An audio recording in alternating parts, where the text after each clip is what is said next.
caros ouvintes de podcast. Estamos aqui mais uma vez para falar sobre fundos imobiliários, essa indústria que gostamos tanto. Desta vez temos aqui sim um anunciante. Então, este episódio ele é um oferecimento do Fee Elevator. Vai lá, segue o Fee Elevator, ele tem muitos memes de fundos imobiliários e ele especialmente tem camisetas sobre o mercado de fundo imobiliário e tem uma específica lá sobre o Veritá. Se você acessar hoje lá a lojinha do Fee Elevator com o cupom POCENTE, você ganha R$30 de desconto na camiseta, qualquer camiseta que você quiser comprar, tá? POCENTE, como escreve o nome do nosso amigo que será entrevistado hoje. Muito bem. Passado o momento do jabá, então agora nós vamos para a introdução. Tivemos uma conversa muito agradável, né? Como vocês devem imaginar, eu e o Pocente somos amigos de longa data e falamos sobre diversos temas, como gestão, a importância da gestão, do tamanho de uma equipe. Falamos sobre como que está o mercado hoje, qual a visão que o Pocente tem do mercado como um todo, tá? Então, bem-vindos novamente a esse podcast e aproveitem.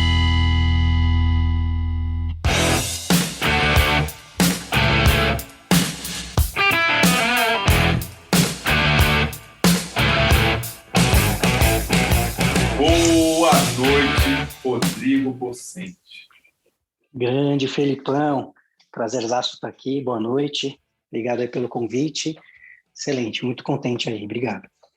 Valeu aí pela sua disponibilidade, tá? Cara, assim, aqui é uma conversa, né? Não é uma entrevista, não tem, assim, uma preocupação, assim, uma pauta, né? Não faço pauta, mas eu quero saber, né? Como é que você começou na securitização? Você não começou que nem a Flávia Palácio, começou lá em 2000, você começou em 2010, efetivamente, dentro de uma securitizadora. Conta. Minha memória não é das melhores, mas com certeza muita coisa eu lembro. É o seguinte, antes de entrar na Cibrasec, né, que foi onde eu comecei lá em 2010, eu trabalhei numa área de mercado de capitais lá no Citibank, né? Já tinha comunicação com investidores, já tinha conhecimento de produtos, né, de mercado de capitais, e CRI era um negócio que quase não se falava, né? Mas era um ativo isento, enfim, tinha ali alguns chamarizes, né? E quando eu tive o convite de trabalhar na Cibrasec, foi para fazer distribuição, né? Trabalhar em conjunto com estruturação e fazer distribuição dos papéis. Para mim foi muito bacana, porque era o conhecimento de um produto novo, eu via naquele momento algum potencial, né, de crescimento desse mercado pela isenção fiscal e até pela flexibilidade que o CRI proporciona, né, na estrutura, e decidi assumir o desafio, né? E aí eu fui fazer a distribuição lá em conjunto com o pessoal de estruturação, tinha também uma área comercial, tinha uma diretoria focada em operações de mercado, fui fazer parte dessa turma, e lá fiquei de 2010 até 2009, quando eu vim aqui fazer a gestão do Veritá aqui no Fator. Então, durante esses 9 anos, trabalhei numa securitizadora, né, super bem estruturada, né? A Cibrasec tinha um corpo diretivo extremamente profissional e experiente e criterioso e muito embasado nas leis, né? na regulamentação. Então, foi realmente uma grande escola para mim, a Cibrasec. E trabalhando diretamente com o mercado, eu pude ter, dentro da Cibrasec, uma formação mais técnica e, trabalhando onde eu trabalhava, o conhecimento do que o mercado estava fazendo, com a dinâmica de mercado, o crescimento desse produto, as mudanças de regulamentação. Então, isso tudo foi fazendo parte da minha história, na minha trajetória lá da Cibrasec, e me formando aí como como um profissional desse segmento aí com alguma experiência, né? Então, 9 anos fazendo isso lá e agora já 2 anos fazendo isso aqui no Veritá, do outro lado da mesa agora, né? E você falou da Cibra, né? Ela, o tempo todo que você teve lá, ela teve sempre entre as 3 primeiras do ranking, certo? As 3, 4 primeiras do ranking, certo? Certo. Ela tinha uma peculiaridade. Ela tinha como sócios maioria dos bancos do Brasil, Bradesco, Santander, Itaú, Banco do Brasil, Caixa Econômica Federal. Tinha também outros sócios lá, mas a gente tinha essa relação muito forte com os bancos e, além das operações que a gente fazia no mercado, uma boa parte dessas operações também eram feitas com os próprios bancos, né? Então, o volume, quando a gente faz alguma coisa no mercado, geralmente é menor do que quando a gente faz com o banco. Então, isso impulsionou muito os volumes de emissão desse período. E me diz uma coisa, lá você teve contato com diversas pessoas que saíram de lá para abrir diversas das securitizadoras que hoje existem, né? É isso ou não? É isso mesmo. A Cibrasec é interessante. Ela foi uma formadora de profissionais, né? Quem trabalhou na Cibrasec, por exemplo, foi o Alexandre Assolini, né? Poxa, um exemplo aí, um cara que é referência no mercado de capitais imobiliário, né? De CRI, de fundo imobiliário. Ele foi gerente jurídico da Cibrasec. Os sócios hoje, né, que criaram a antiga Ápice e a atual Tru também trabalhavam lá, então saíram de lá para montar a Ápice. Por aí tem o Marcos, né, que saiu da Cibrasec, foi ser sócio da Habitasec. Tem vários colegas ao longo desses anos que hoje estão no mercado em diversas securitizadoras, seja como head de área, seja como sócio, seja como enfim, diretor. Tem muita gente aí que foi se espalhando pelo mercado. Acaba que o contato com muita gente também facilita o dia a dia, né? Então tem bastante colega de trabalho e até amigos espalhados pelas securitizadoras.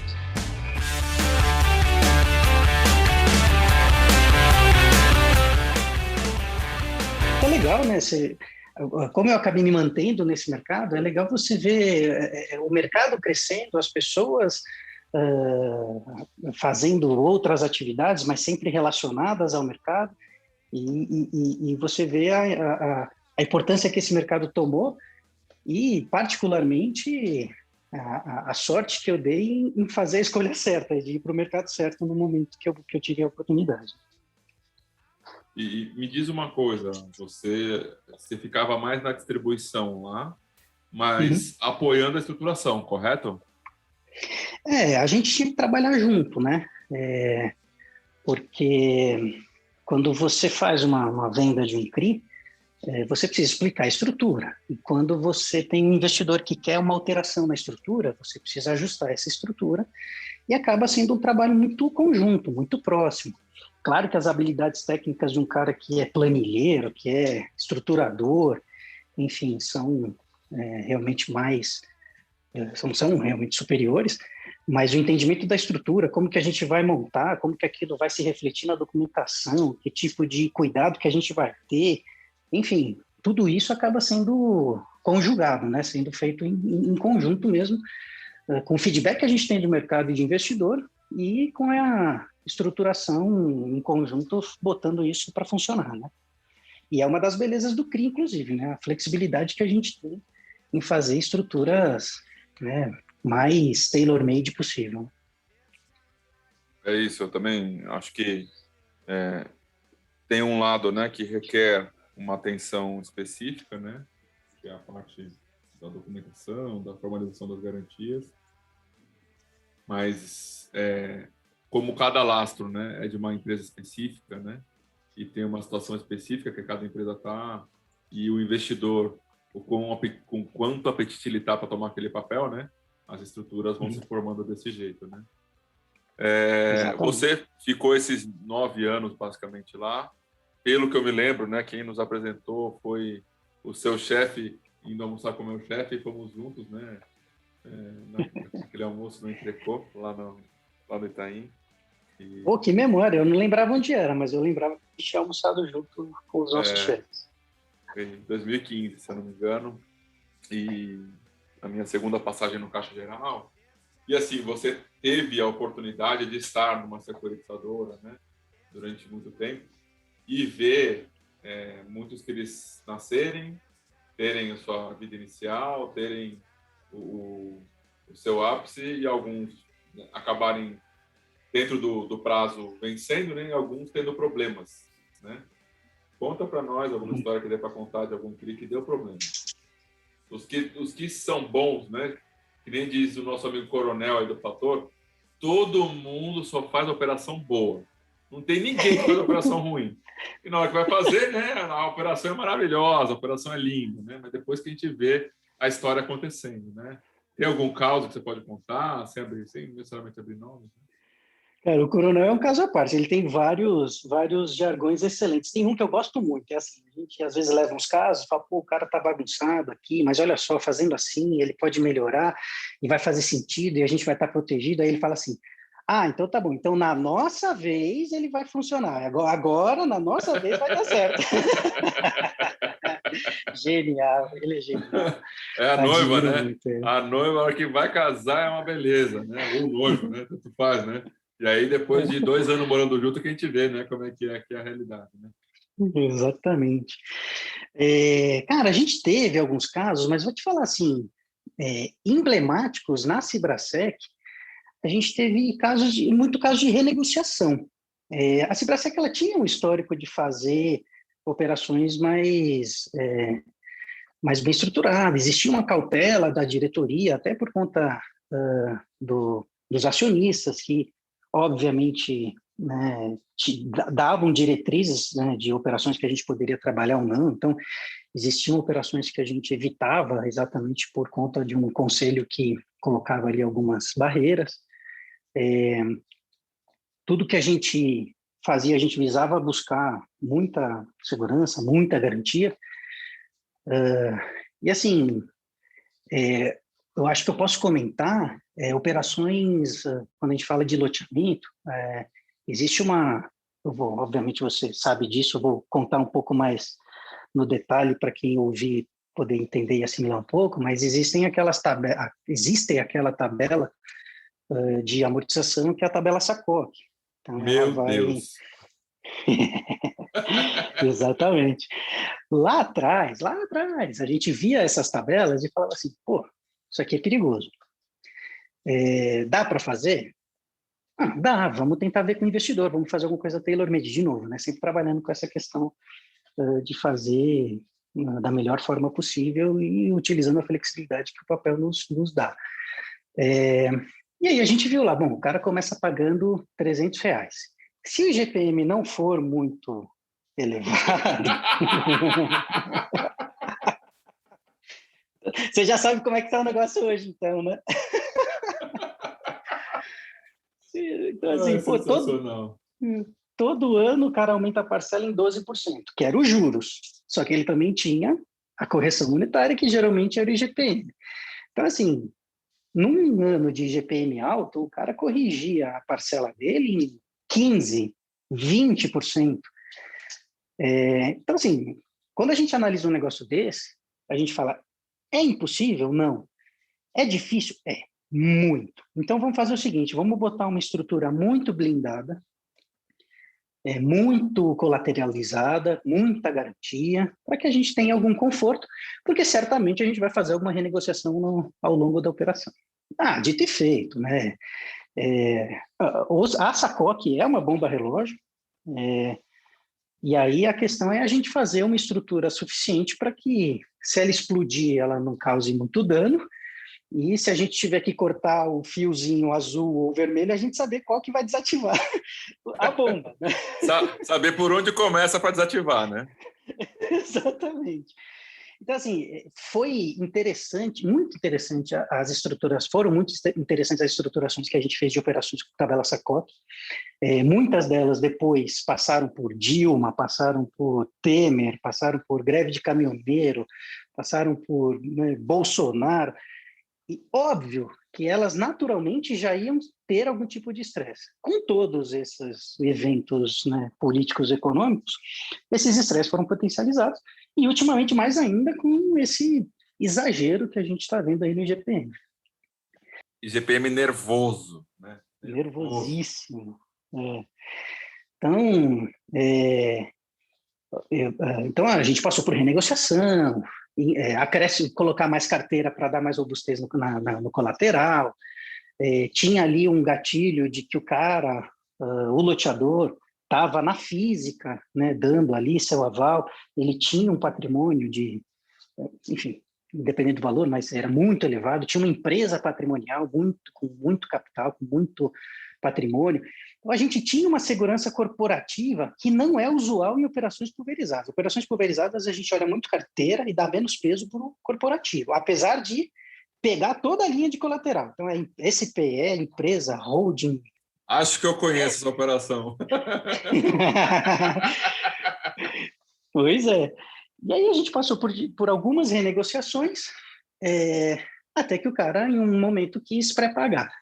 Então, outras operações a gente viu capotando mais, outras operações a gente viu esse problema se estendendo muito mais. Sim, aconteceu tudo isso. Mas o primeiro ponto, que é muito legal, nenhuma deu default. Assim, das que a gente participou, estruturou e acompanhou. Então, o que a gente planejou funcionou. Segundo, a gente soube colocar ali na estrutura coisas que mitigassem esse risco, e sem saber pelo que a gente ia passar, a gente, com o passar do tempo, viu que, ainda bem, o nosso conservadorismo lá atrás foi suficiente para controlar. E o mais interessante de tudo foi acompanhar essa inovação, porque o mercado de CRI, desde 2010, quando eu entrei, ele passou por uma revolução absurda. Eram operações muito simples, antecipação de contrato de build-to-suit, de aluguel atípico, prazo máximo que a gente via. Eu lembro da minha primeira reunião, eu fui no private, na minha primeira reunião, eu falei, então, a gente estava estruturando aqui um CRI, 10 anos, ela, o quê? A moça que estava me atendendo, o quê? Então, 10 anos de prazo, porque a carteira é assim, sabe? Ela, não, você não está entendendo, a gente não olha nada ali acima de 5. Aliás, 5 anos, é muito raro a gente olhar alguma coisa. Eu falei, vixe, fiz a escolha errada, né? E agora? Tô lascado, vim pro papel errado.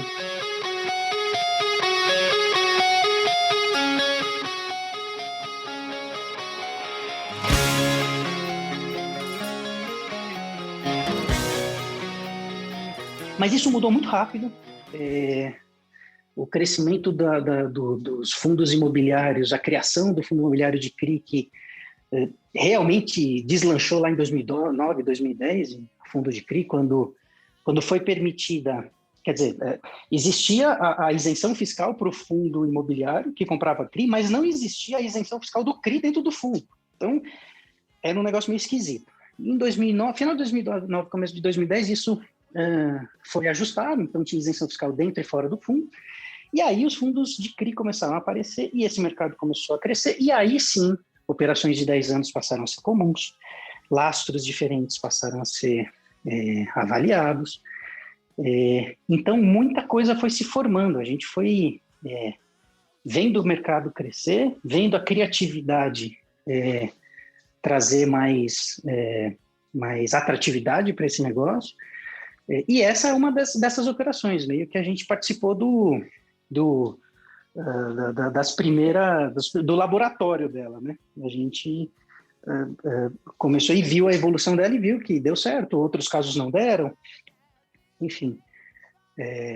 Então, é um caso específico esse, mas acaba no geral, agora respondendo sua pergunta mais objetivamente, ao longo desses anos a gente viu essa indústria se atualizando e sendo criativa, e crescendo e aceitando riscos e, enfim, chegando aí onde a gente está hoje. Porque a ideia não foi te colocar na fogueira, tá? Era mais para você contar alguma experiência sua aí. Fogueira nenhuma. Tranquilo.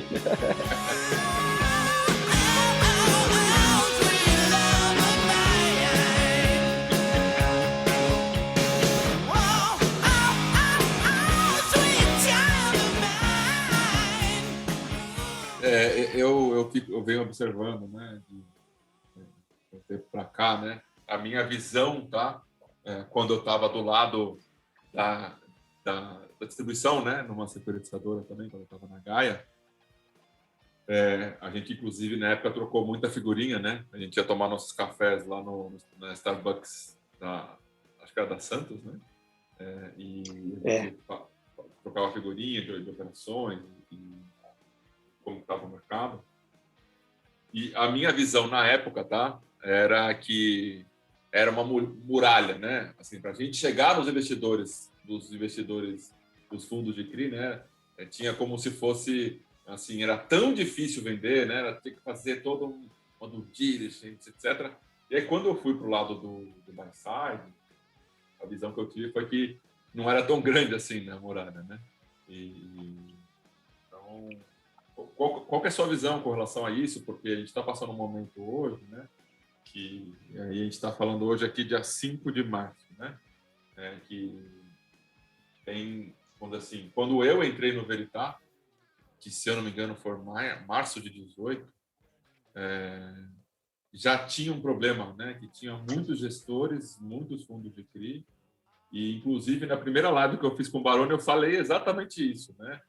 Tá, todo mundo, não, tem papel para todo mundo, tem papel para todo mundo. Eu mostrei os gráficos de quantidade de operações 476, que estava reduzindo, que os tickets delas estavam reduzindo, e que as taxas também estavam reduzindo, né? Naquele gráfico eu não mostrei a qualidade das garantias. Você vê que tem um movimento semelhante hoje, acontecendo? Cara, tem um movimento de euforia maior do que eu já tinha visto naquela época que Dilma baixou a taxa de juros artificialmente, a indústria de fundos imobiliários deu uma bombada, porque taxa de juros baixa, fundo imobiliário acaba sendo mais atrativo, o pessoal vai para fundo imobiliário. Então deu um boom naquela época. Naquela época, a gente já viu algumas operações que a gente achava difíceis, que a gente já duvidava um pouco da qualidade delas, sendo feitas, né? Então, já é um primeiro momento de problema quando a gente vê o mercado com muita liquidez. E agora a gente está passando por isso novamente. Mas, voltando ao seu primeiro comentário, e depois eu concluo fazendo aqui a continuação do que eu estou falando, a gente tinha, sim, essa sensação de que os gestores eram difíceis de serem contratados, né, difíceis de serem disponíveis. E aí alguns fatores me vêm à cabeça quando eu vejo o que a gente tinha na época e a gente tem hoje, né? Então, assim, os gestores eram inacessíveis? Não. Era difícil? Era. Alguns eram mais fáceis, outros mais difíceis. A impressão que eu tenho é que, na época, não existia tanto um foco na gestão do fundo imobiliário de CRI. Era um cara que fazia a gestão, mas ele fazia diversas outras coisas, então era realmente difícil acessar o cara. Ele tinha pouco tempo, era um cara muito objetivo, batia o olho no papel, quero ou não quero, sem muito aprofundamento. Só que isso também já dava uma noção para a gente. Se o cara, né, fazia uma pergunta, queria entender melhor, a gente já sabia que ali tinha oportunidade, que o cara tinha dinheiro no caixa.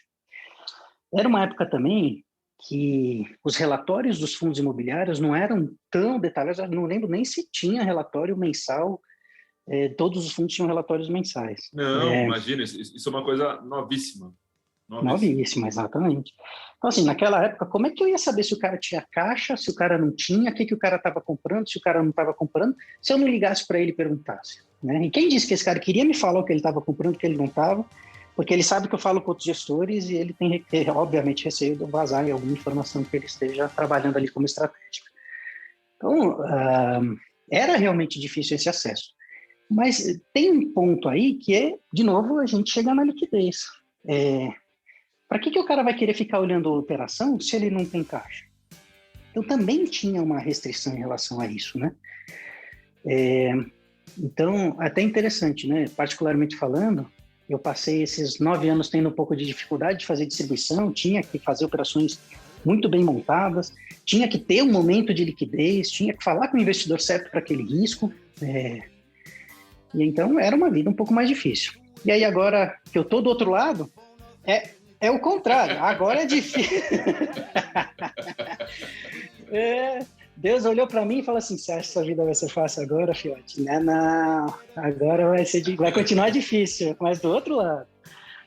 Não vou reclamar não, pelo amor de Deus, estou muito contente. Mas nesse momento que eu fiz essa transição, o mercado passou a ter uma liquidez gigantesca, a originação passou a ser a chave do negócio, o nome do jogo é a originação. Para quem tem mandatos muito restritos, a dificuldade de originar e alocar vai ser imensa. Para quem tem mandatos muito abertos, a facilidade é maior, mas aí tem que ter um cuidado do investidor de entender se aquele cara tem um mandato tão aberto que talvez ele esteja fazendo ali coisas muito mais arriscadas do que deveria. Enfim, cada um tem o seu mandato, né? Mas também abriu portas, abriu espaço para operações inimagináveis no meu histórico de distribuição e estruturação de operações. São ruins? Não, cada um tem seu mandato, de novo, mas realmente são muito mais agressivas e perigosas do que a gente via na média. E aí esse mercado expandiu e cresceu de uma maneira que, de novo, né, volto ao momento que eu falei, quando a gente teve aquele excesso de liquidez, aquela euforia, quando a Dilma baixou a taxa de juros artificialmente, a gente está vendo agora, só que agora com muito mais embasamento estrutural, né? E por muito mais tempo, o que vem permitindo aí essa originação de muitas operações diferentes, o que por um lado é bom, só que a liquidez é tanta que nem as operações diferentes às vezes sobram, né? Então, é um momento perigoso, né? É um momento que, se o gestor não mantém ali seus princípios, se ele não mantém ali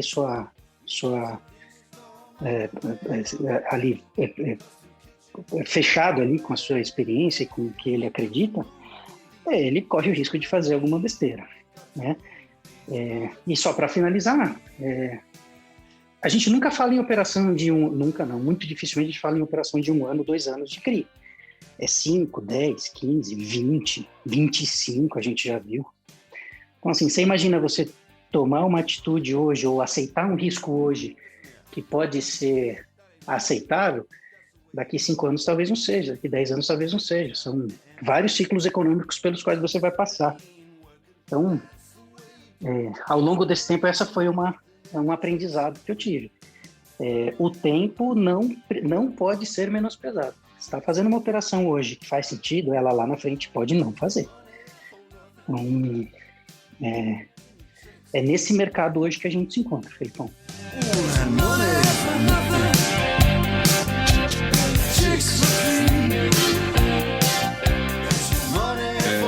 Eu tenho um livro, né, que foi me indicado pelo meu amigo Caio Bolognese, que é um livro sensacional, que é o livro do Howard Marks, né?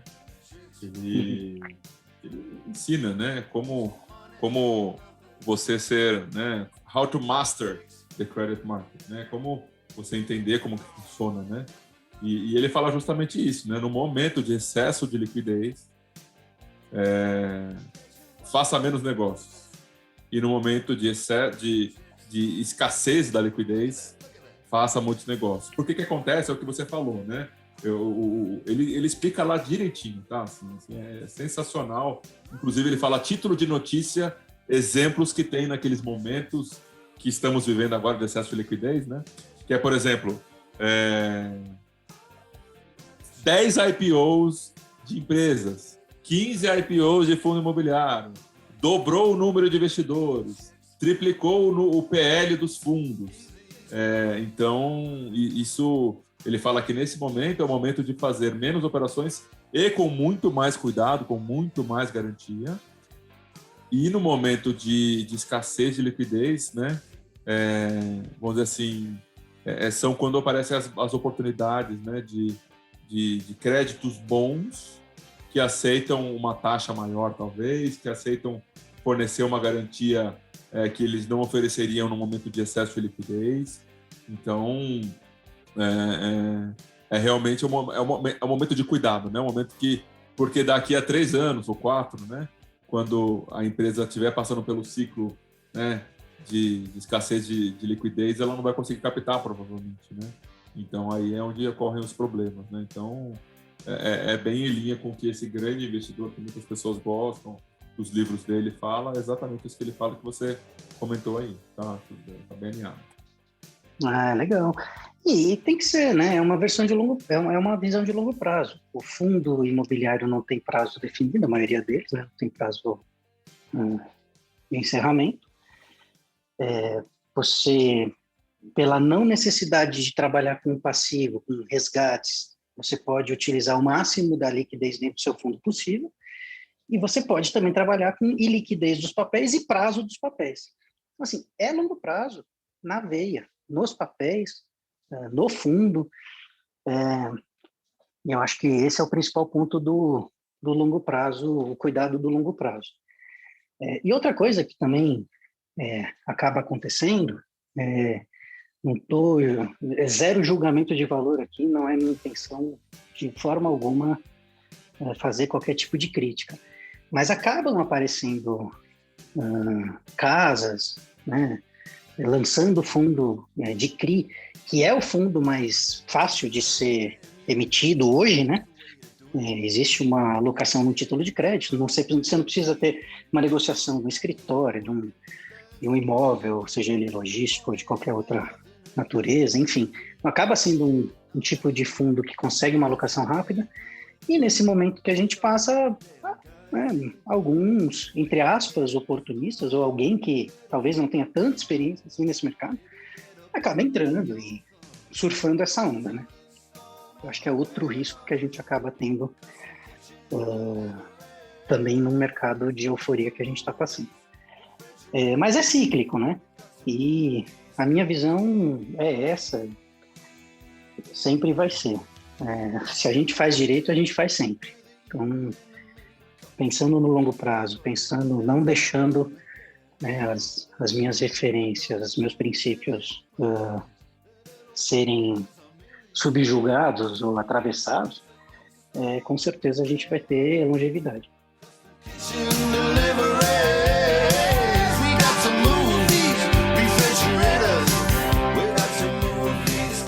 Eu sei que você hoje no Fator é uma das pessoas que tem uma das maiores equipes, né?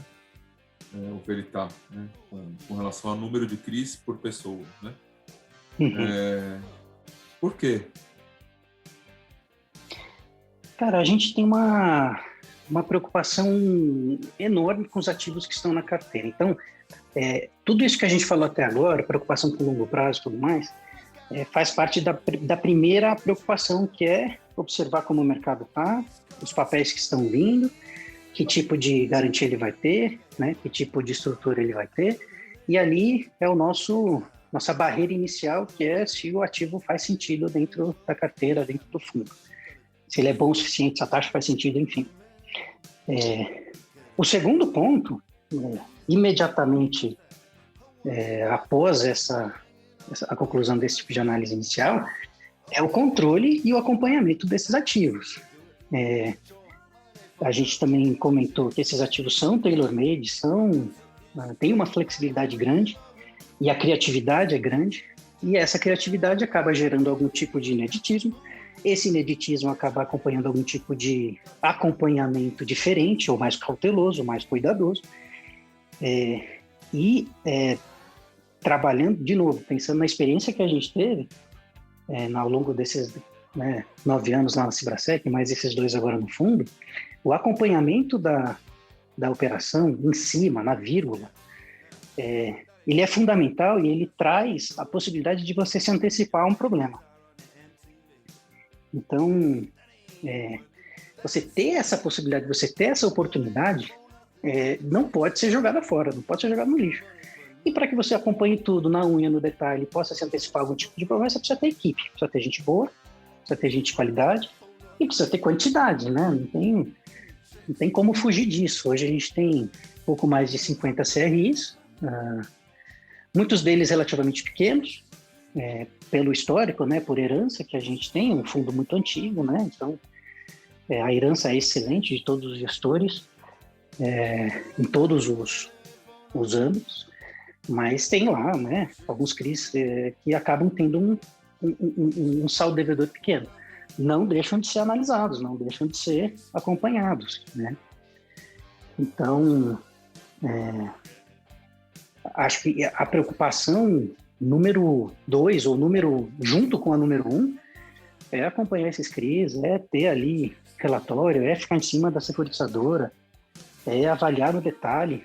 E se eu for te falar, Felipão, o tanto de erro que a gente pega de securitizadora, você teve nessa cadeira durante um tempo, você viu, mas é assim, é realmente muito comum, acontece. Então, se tem um cara que não acompanha a carteira, tá perigoso, tem problema, porque infelizmente os prestadores de serviço não são perfeitos. A emissora, em alguns casos, infelizmente não é perfeita, né? Então, a gente faz esse trabalho também de acompanhar a securitizadora, corrigir a securitizadora, ajustar o CRI, né? Ele está indo ali no caminho errado, a gente bota de volta ele no prumo.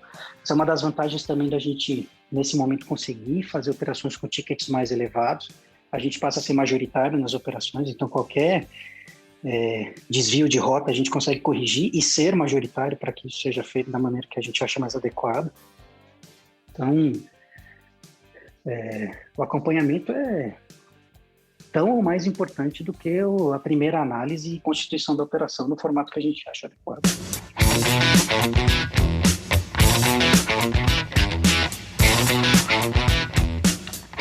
Eu, quando tive aí no Fator, né, como gestor do Veritá, a gente colocou uma frase e que eu não lembro exatamente em qual mês que a gente colocou, mas eu lembro que eu até aqui abri o relatório do fundo, né, para ver se estava aqui ainda. E tá, né? A frase é: a gestão tem mantido seu processo de due diligence das securitizadoras e na composição de investimentos que reflitam esses processos, envidando todos os esforços possíveis para dar mais transparência aos cotistas do Veritá, e nesse sentido solicita que possíveis melhorias no relatório sejam enviadas ao e-mail gestãoveritá@fator.com.br. Você estava falando então do acompanhamento, né? Que é importante ter pessoas de qualidade no momento da emissão dos CRIs para poder saber como estruturar, quais garantias, como essas garantias devem ser formalizadas, né? E quais índices devem ser olhados, etc. Se for balanço, se for carteira. E aí, então, a gente está falando dessa due diligence das securitizadoras. Por que isso é importante? Então, vai de encontro um pouco com esses erros que a gente acaba vendo no dia a dia. Então, saber quem está lá do outro lado, saber o turnover das pessoas, entender o sistema, entender se o dia a dia operacional é extremamente trabalhoso ou não, ter o tempo de resposta adequado para cada demanda que a gente venha a ter. Tudo isso, para o cara que emitiu o CRI, está controlando o CRI, ele precisa ser um cara, teoricamente, mais diligente de todos. Mais diligente do que o agente fiduciário, do que o servicer, do que todo mundo. Inclusive, ele, por ser emissor, ele tem risco fiduciário, ele tem risco, né, os sócios junto à CVE. Então, não é alguma coisa que você possa, né, trabalhar de maneira mais largada, digamos assim. E isso acaba fazendo com que a gente escolha melhor a securitizadora, separe um pouco o joio do trigo. Em alguns casos, esse acompanhamento e essa diligência faz com que a gente mude de securitizador em algumas operações, né? E é um pouco do que eu tenho falado. Puta, é chato pra caramba, né? Mas eu prefiro ficar vermelho agora do que roxo depois, né? Vermelho de vergonha agora do que roxo de raiva. Então, de novo, é longo prazo, né? Se eu estou fazendo uma operação com uma securitizadora que eu sei que está capotando, meu CRI é de 10 anos, meu CRI é de 15 anos, meu CRI, né? CRI do investidor, é de 15 anos. Então, eu tenho que ter um cuidado com o cara que está controlando esse CRI. É fundamental para a gente esse acompanhamento. E como você disse, foi algo que você instituiu, vindo de securitizadora, né? Eu também vindo de securitizadora, corroborei e mantive a implantação disso daí, porque é fundamental, é necessário. E a parte seguinte dessa frase, que é qualquer sugestão de cotista, depois a gente pode falar melhor disso, mas, cara, é assim, muito, muito legal também o feedback que a gente tem diariamente de perguntas, de curiosidades, de gente querendo entender o fundo, enfim, um pouco do ativismo, talvez algo meio que, alguma coisa para a gente falar agora, daqui a pouco, mas algo meio que único no mercado de capitais brasileiro. Mas voltando, de qualquer forma, acho que a securitizadora, ela precisa ser diligenciada, ela precisa ser tratada com muito cuidado, porque é o cara que vai tomar conta do ativo até o final dele.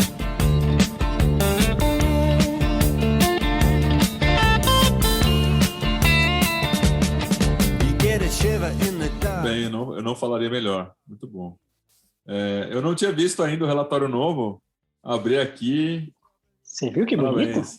Eu não vou ficar alisando muito para não ficar parecendo que eu estou puxando o saco, mas ficou muito bom. Parabéns.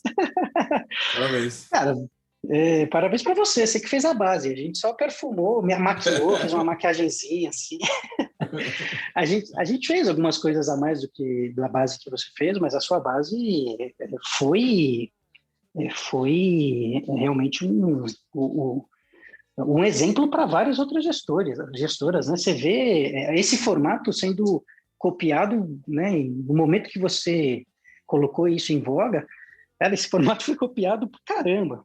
Então, você chamou a atenção para um negócio que foi muito bacana num momento que existia uma necessidade grande de cotista de ter essa transparência, né? Então, óbvio que a gente manteve, a gente deu essa perfumada e maquiada, mas uma coisa que a gente agregou foi um campo de perguntas e respostas de cotistas, que a gente recebia muita pergunta, muita dúvida, e a gente achava injusto a gente responder somente para aquele cara, visto que talvez outros investidores também tivessem a mesma dúvida, ou mesmo que não tivessem, lendo ali, poderia passar a ter e já ter a resposta embutida. Então, a gente fez essa parte para dar mais transparência ainda, né, no que a gente já tem e que você iniciou. Também tem um campo de tudo que é publicado, né, do fundo, também para o cotista alguma curiosidade, vê lá, poxa, teve uma entrevista, teve uma live, teve um podcast com o Felipão, vai estar lá, tá? Vai estar lá no relatório do podcast com o Felipão. Legal. Você tocou num ponto que foi o que a coisa que mais me assustou quando eu entrei no fundo, né? Quando eu vi esse ativismo, essa coisa assim de realmente ame ou largue-o, né? E tem diversos fóruns, né? E os fóruns muitas vezes ficam ali em polvorosa, né? A primeira conversa que eu tive aqui foi com o Rodrigo segunda conversa que eu tive foi com o Rodrigo Cardoso, né? Ele falou que tem fundo que tem mais de 1000 comentários na semana, assim, um negócio meio né? Então, e aí, né? Quando a gente tinha assembleias presenciais, né? A gente via também o negócio pegar fogo mesmo, né? Assim, eu tive presente em uma assembleia de fundo imobiliário que só faltou jogar em cadeira, sabe? Eu não quis. Na última conversa com o Sérgio Beleza, eu acabei não falando, né? Ele falou dos causos dele, que com certeza são mais interessantes que os meus. Mas, assim, eu fiquei impressionado, né? As assembleias de fundo imobiliário são, conforme você falou, é um caso único, né? Me diz como que é essa posição de gestor com esse lança-chama, que é a presença dos fóruns, né? O canal de RI, as perguntas, ligações, né? Também tem pessoas que ligam, que conseguem o celular e ligam no celular. Então, como é que é isso? Fala aí pra gente. Antes de descer para o micro, falando do macro, eu acho isso sensacional. É algo que eu, como investidor, gostaria que houvesse em todos os tipos de ativo. Eu gostaria de falar com, né, ou ter um relatório, ou ter algo mais detalhado do cara que faz a gestão do fundo de crédito, sei lá, do fundo multimercado. Eu sei que é mais complicado, existe uma liquidez diária, existe uma estratégia que talvez o cara queira manter e não possa dar muita abertura, mas, assim, a ideia que a gente tinha de que o gestor era inacessível, a gente viu que não é, que cai por terra, e a força é do cotista. Esse é o mais legal de tudo, quão democrático é isso. Então, tem uma pressão enorme, enorme. Mesmo se não tivesse, Felipão, eu vou falar para você, hoje a gente tem mais de 85 mil cotistas, se não tivesse questionamento, e-mail, nada, nenhum, você não sabe o quanto que dói minha barriga de saber que tem dinheiro ali de gente que está com a sua aposentadoria, de gente que está com uma parte relevante do seu patrimônio, de gente que aposta e confia no que você está fazendo. Então, é realmente é um privilégio, é uma honra e é uma responsabilidade gigantesca. E aí, logo que a gente fez a transição, quando você saiu e eu entrei, existia uma quantidade de questionamentos, existia já esses blogs, né? Isso já estava tudo montado, mas a impressão que eu tive é que isso multiplicou absurdamente. Também não podia ser diferente, né? Os investidores saíram lá de 200, 300 mil CPFs em fundo imobiliário, ultrapassamos aí mais de 1 milhão, 1 milhão e 100, não sei se já chegamos em mais de 1 milhão e 100. Não, já bateu 1 milhão e 250 já. Olha aí, então... obviamente que a gente também, né, deveria sentir um aumento também dos questionamentos, dos acessos, dos contatos. Mas, cara, no final do dia eu acho isso muito bom, porque como a gente busca, até uma herança que a gente trouxe da sua gestão, a gente busca ser o mais transparente possível, abrir as portas para esse cara e não deixar de responder um e-mail, a gente não deixa de responder um e-mail, por mais sem noção, por mais, enfim, iniciante, né? Iniciante, né? sem noção, eu quis dizer mais um nível agressivo. Acontece, né? Vem umas agressividades de vez em quando. Tem os agressivos. Tem os haters, né?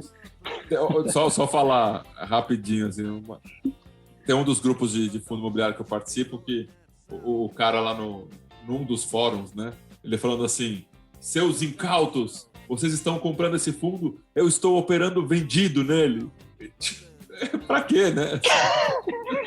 O cara abriu a posição dele, né? Pra todo mundo. Então, tem umas coisas sem noção, realmente. Tipo isso. Né? Tem. Mas quando a gente vê algum questionamento mais iniciante, poxa, geralmente é um texto. A gente quer explicar pro cara. O cara, né, sair dali, provavelmente... com a maioria, pelo menos, das suas dúvidas sanadas.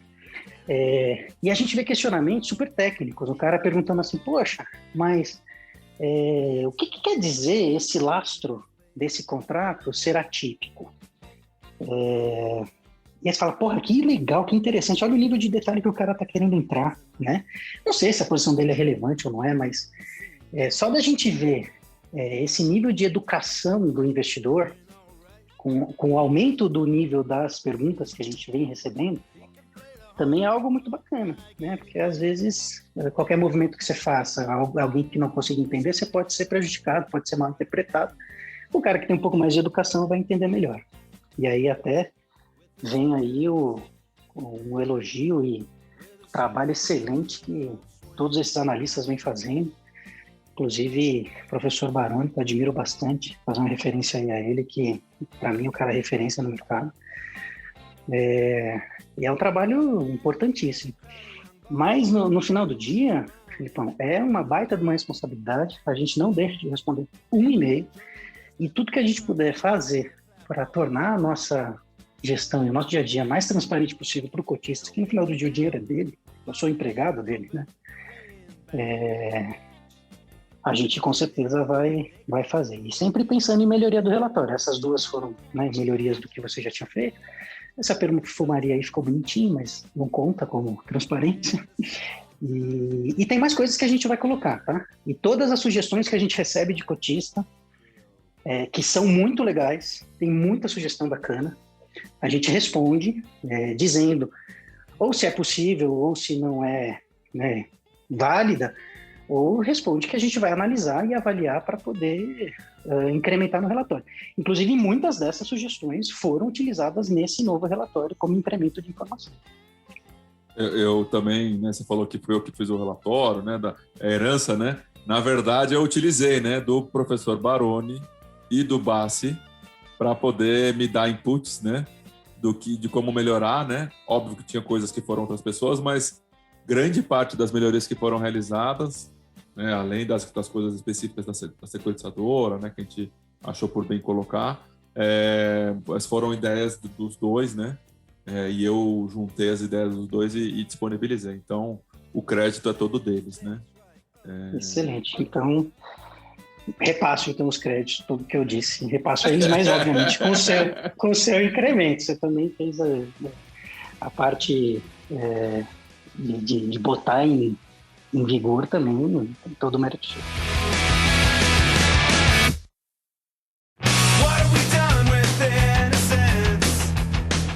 Qual que é a sua visão, né? Assim, você falou um pouco mais para trás da questão das pessoas que estão surfando a onda, né?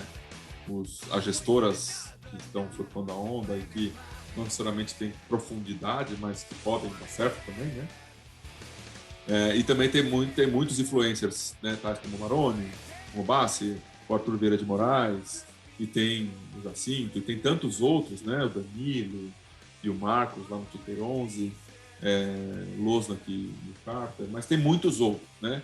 E eu vejo que existe, minha visão, tá? Aí você fale sua visão, tá?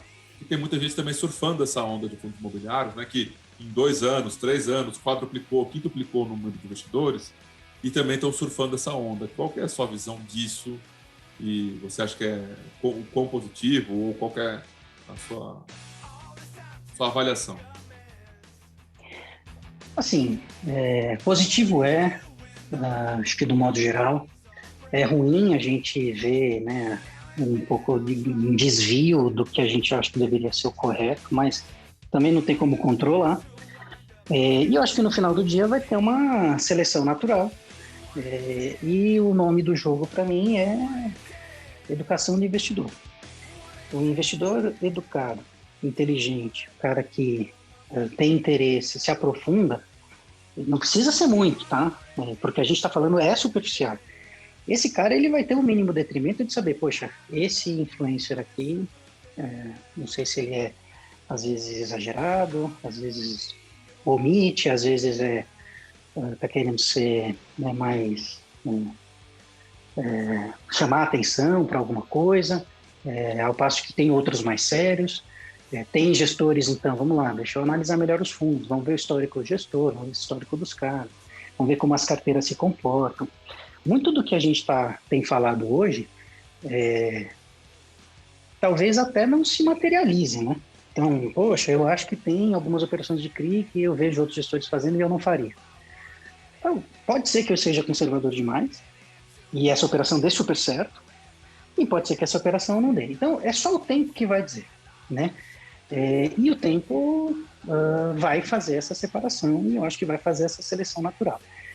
Mas hoje, né, sendo realista, não tem como a gente fazer essa seleção sem ter um conhecimento do investidor e sem ter a experiência acontecendo, né? Então, a gente vê alguns fundos tendo problema, alguns CRIs tendo problema, alguns desses influencers exagerando.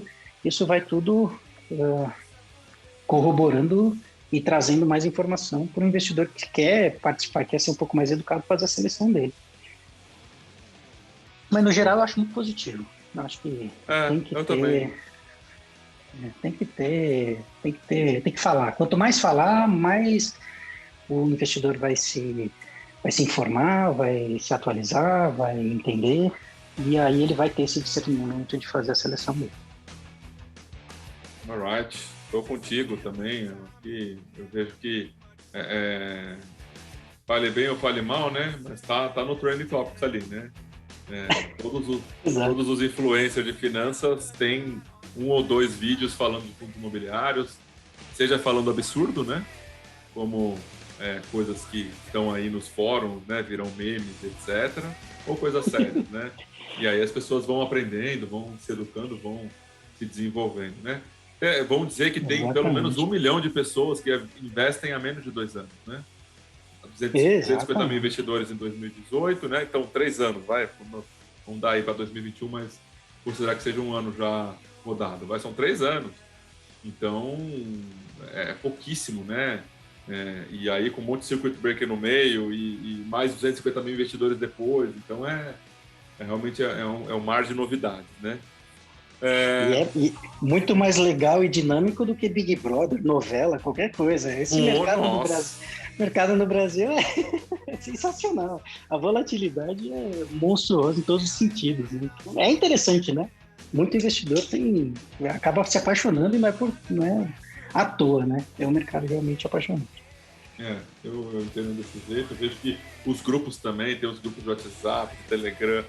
E, cara, é lógico, né? Eu não consigo acompanhar o tempo inteiro, né? Mas às vezes eu chego, tem 50 mensagens, mas eu vou lá ver as mensagens, cara, tem tanta coisa legal sendo discutida, coisa com profundidade, coisas que eu às vezes não tinha nem pensado, né? Então, é muito interessante. Quer um ativo mais perfeito para o brasileiro do que fundo imobiliário? Olha só, você recebe renda mensal, e brasileiro adora, né, essa característica de renda passiva e tudo mais. Não é só o brasileiro, né? Obviamente qualquer um, mas o brasileiro tem muito esse histórico, acho que essa herança, né? Imóvel, né? Tem muito brasileiro, até né, que tem um pai, um vô que adora ter imóvel, que gosta do real estate. E que aí acho que esse é geral mesmo, né? Não paga imposto. Então você está investido em imóvel, você recebe uma renda mensal e não paga imposto de renda, pô, você quer coisa melhor do que isso? Então não tem como o brasileiro não se identificar. É difícil de encontrar. Então, também acho, né? Assim, beleza falou, né? Você começa a falar do tema, as pessoas se interessam, né? Renda passiva, nosso imóvel, isento, onde eu compro, né? Então, Bingo! É o que acontece. Bingo, tomei, né? Daí que eu vou comprar.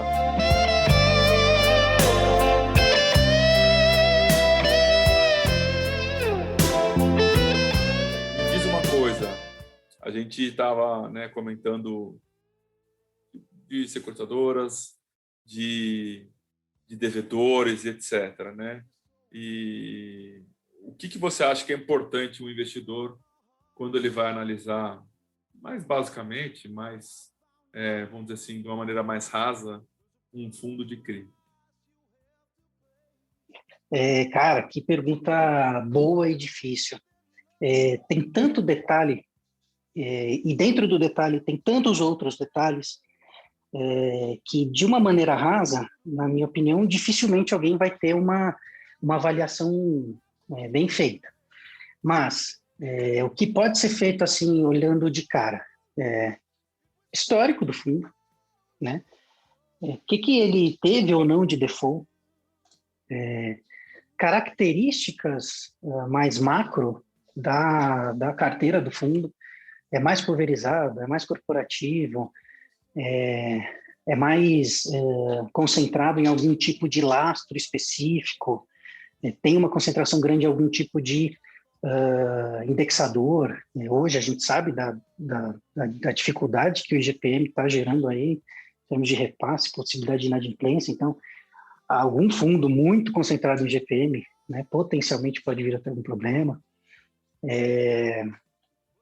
Aí também, estrategicamente, CDI, né? Pô, eu quero estar mais exposto a pré, a pós, enfim. Eu acho que, basicamente, olhando esses pontos, você já consegue ter uma leitura boa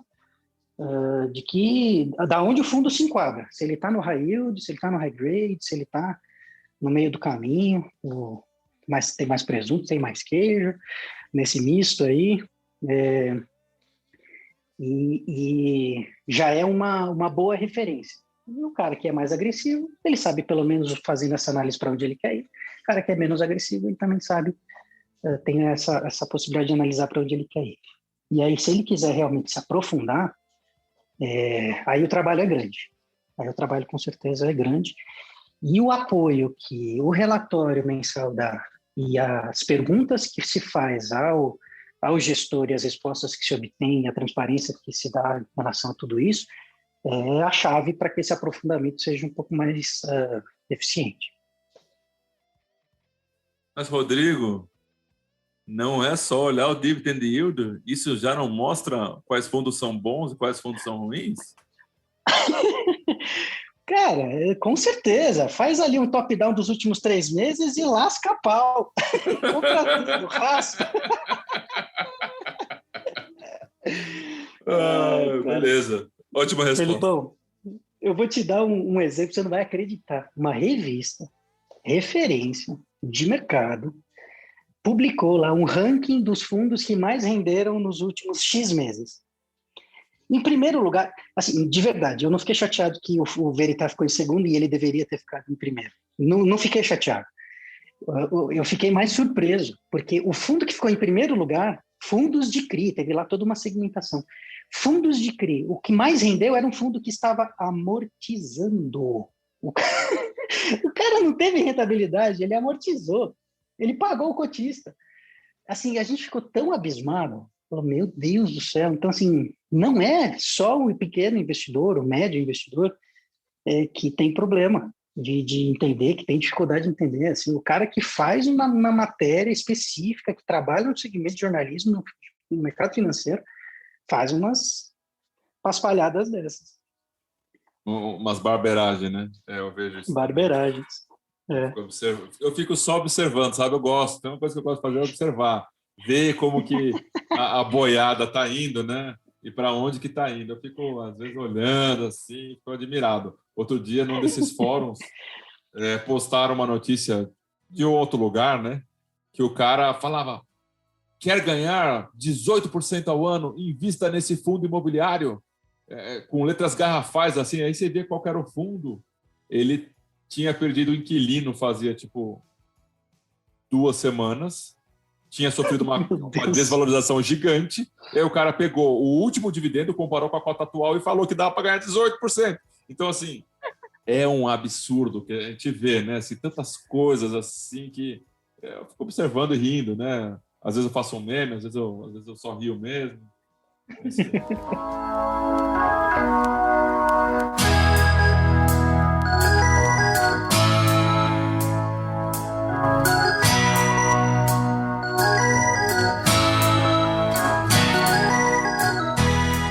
O Veritas, então, Rodrigo, ele é um dos fundos mais antigos de CRI que tem no mercado, né? Ele é um dos fundos mais tradicionais.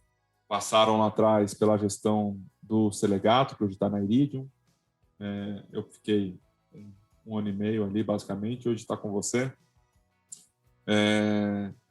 Gostaria, né, se você tiver condição, dados todos os disclaimers, de falar um pouco do que você acha que vai acontecer com os fundos de CRI daqui para frente, dado que estamos já muito próximos, né? Em algum momento esse ano, acredito que vamos chegar a 30% de FIX, sendo fundos de CRI, e talvez até ultrapassar, né? Qual que é a sua visão, né? O que você vê de futuro para os fundos de CRI? Acho que tem alguns aspectos que dá para falar em relação especificamente aos fundos de CRI. Primeiro deles, aí agora sendo até mais no momento atual, né? 5 de março estamos, potencialmente vai ter um aumento de taxa de juros, estamos passando por um momento de inflação já começando a pressionar. E se por algum motivo, e como a gente fala de Brasil, tudo é possível, a taxa de juros voltar a patamares maiores, acho que não só os fundos de CRI, mas a indústria toda pode vir a sofrer, né? Então, você vai ter um título público pagando 8 e um fundo imobiliário pagando 8. Um é isento, o outro não, mas um tem um risco, outro é o governo imprimir papel para te pagar. Sofrer, você fala, ter uma redução nas cotas. É isso. Não sei se redução nas cotas, né? Mas, assim, mais dificuldade de emissão de novos fundos, um menor apetite da indústria, eu digo, dos investidores. Claro que resgate a gente não sofre, então o que pode sofrer é diminuição das cotas, né? Venda e ajuste do dividend yield pelo valor da cota para poder se ajustar à taxa de juros, e talvez um provável desinteresse em alguma emissão, essa janela que a gente vem surfando, né? Essa onda, né, que a gente vem surfando, essa janela que está aberta, talvez ela se feche. Então, acho que esse é um ponto. E aí, sobre esse ponto especificamente, falando dos fundos de CRI, eu entendo que seja o fundo mais possivelmente defensável ou defensivo. Por quê? Invariavelmente, os fundos de CRI, eles têm uma parcela que eles pagam, né, para o cotista de rentabilidade, né, seja juros, amortização, enfim, os juros e correção monetária, mas a amortização fica dentro do fundo. Enquanto maior o fundo, maior a amortização. Essa amortização, ela pode ser readequada conforme o mercado vai se mudando, vai se alterando. Essa taxa de juros vai subindo ou caindo. Então, existe uma capacidade maior dos fundos de CRI de aumentarem sua rentabilidade caso a taxa de juros, caso a Selic suba, do que um fundo, por exemplo, de logística. Acho difícil o cara chegar lá para Magazine Luiza e falar, a taxa de juros subiu, eu preciso pagar lá meu cotista, vou aumentar aqui o aluguel. Então, essa é interessante a indústria de fundo imobiliário, o que é realmente real estate e o que é, né, essa mescla de imobiliário com crédito. O crédito é muito mais dinâmico. A possibilidade da reciclagem da carteira, né? Isso, você exatamente. Trocar os ativos, parte dos ativos, né, mais facilmente do que um imóvel, né? Exatamente. Em qualquer evento, você poder já incluir um aumento de taxa, o que acontece, né? Não são raros não são raros os casos. Então, eu acho que o fundo de CRI ele consegue ser um pouco mais dinâmico e mais defensivo nesse sentido. Então, pensando aí em taxa de juros, acho que esse seria um pouco do caminho. Eu acho que a taxa de juros não vai subir tanto, então acho que os fundos vão continuar sendo atraentes. Eu acho que a indústria, passando por essa euforia, em algum momento ela vai ter algum ajuste, mas eu confesso que eu não consigo muito visualizar quando que essa euforia vai acabar, porque é realmente um produto, um tipo de investimento muito seguro, né? A gente passou aqui agora pela crise do Covid, infelizmente a gente está passando agora por um momento mais delicado ainda do que lá atrás, mas foram raros os casos que a gente viu o problema, né? Então, existe a grande falácia, né? Pô, o fundo imobiliário é resiliente, pô, o CRI é resiliente. Cara, assim, agora não é mais falácia, tá aí, tá comprovado, né? Nos 9 anos de Cibrasec, eu vi que CRI era resiliente. E depois dessa crise, assim, eu me convenci mais ainda de que CRI é resiliente. Os fundos de CRI, eles têm algumas qualidades que são únicas, né? Então, a possibilidade da diversificação, né? Porque não são todos que diversificam, né? Então, diversificar em índices, diversificar em setores, diversificar em riscos, diversificar em securitizadoras, em agentes fiduciários, e isso possibilita, né? Só isso, naturalmente, só no conceito técnico já é uma defesa, né? E aí, quando você vem com estruturas que têm cascatas de pagamento que mudam conforme os eventos que acontecerem, quando você tem garantias reais que, vamos dizer assim, dificulta o cara deixar de pagar, né? Você tem uma estrutura muito robusta, né? E aí, né, isso que você falou que deixou de ser falácia, né? Tá ali, né? Os fundos de CRI do IFIX foram os que menos sofreram, que melhor se recuperaram em 2020. Então, não só uma coisa que a gente vê, né, nos fundos, mas ele se refletiu perante os outros tipos de fundos imobiliários também, né? Então, é uma realidade, né? É uma realidade. Sim, com certeza. E até, voltando na resposta, por esse tipo de investimento ser tão segmentado, é difícil você olhar, a indústria vai crescer. Acho que a indústria vai, mas eu acho que tem pesos, né? Fundo de CRI, eu acho que tem tudo para continuar crescendo.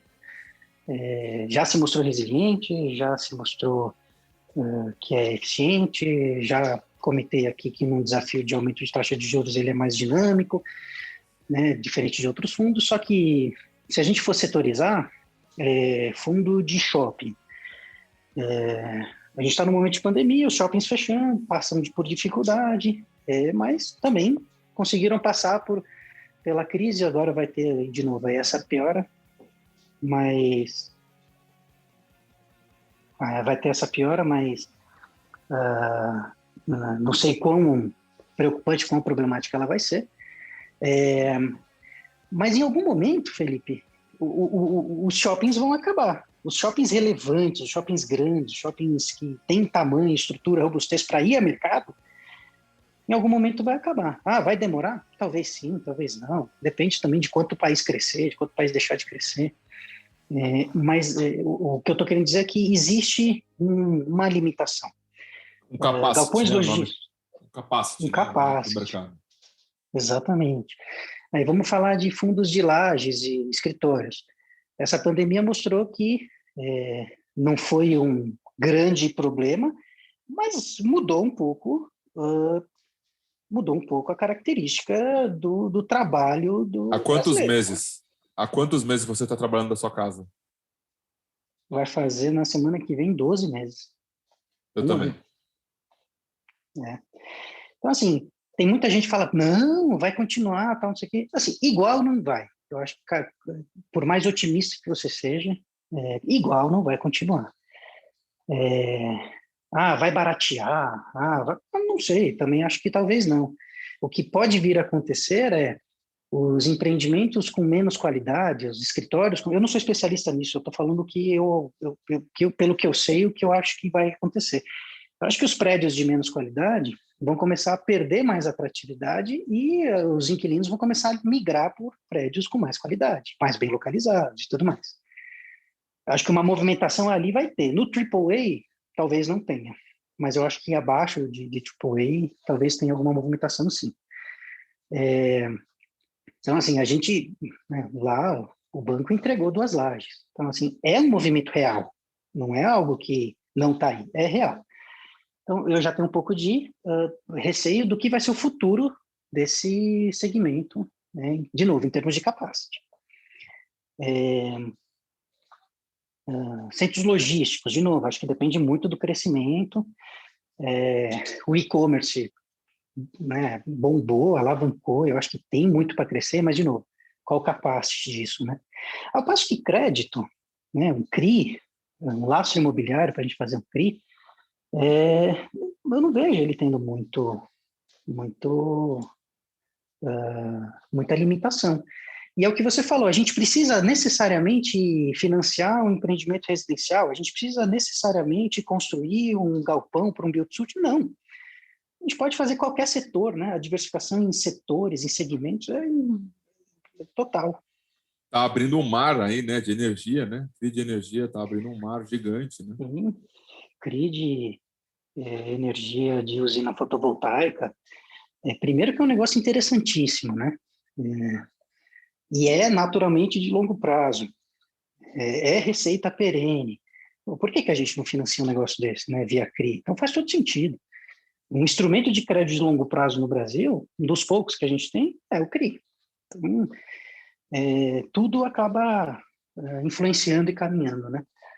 Então, assim, a indústria como um todo, eu acho que cresce, eu acho que tem como crescer, eu acho que pode vir a rivalizar com o mercado de bolsa, de valores, de ações mesmo, né?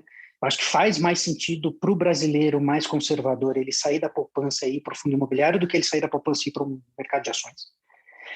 Então, a poupança ainda é gigantesca, ainda tem um caminho muito grande para a gente seguir em termos de educação e dessas pessoas mais conservadoras realmente entrarem no mercado. Então, tem muito para crescer. Agora, qual segmento da indústria que vai crescer mais ou vai crescer menos? Acho que essas ponderações que eu fiz dão um pouco do caminho do que eu acredito que vai ser o futuro.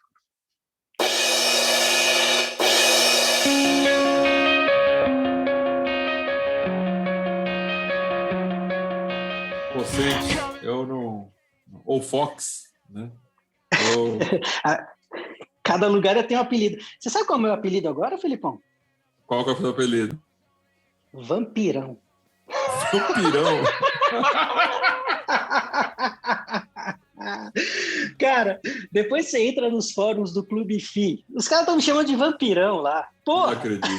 Eu não acredito. Eu fiz uma live, não lembro com quem, e eu tava, acho que meio acomodado, assim, a gola da camisa, o colarinho ficou alto, e eu tava com o cabelo mais comprido, e tava meio pra trás. Foi no Carter e no Losnak, foi lá. Isso, foi com eles mesmo. E eu sou branquelo, né?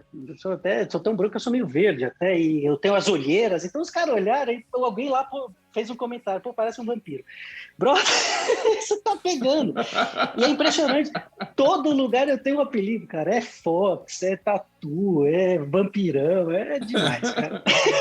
Cara, então, concluímos em alto estilo. Eu quero te agradecer muito o seu tempo. Eu sei que a vida de gestão, ela não é simples, né? Então, agradecer novamente aí a sua disposição de conversar. E se você quiser conversar de novo, quiser falar outros temas, a porta está aberta, tá? Somos amigos a longa data. E muitíssimo obrigado pelo seu tempo, tá? Maravilha, imagina. Cara, eu que agradeço. É sempre um enorme prazer falar com você.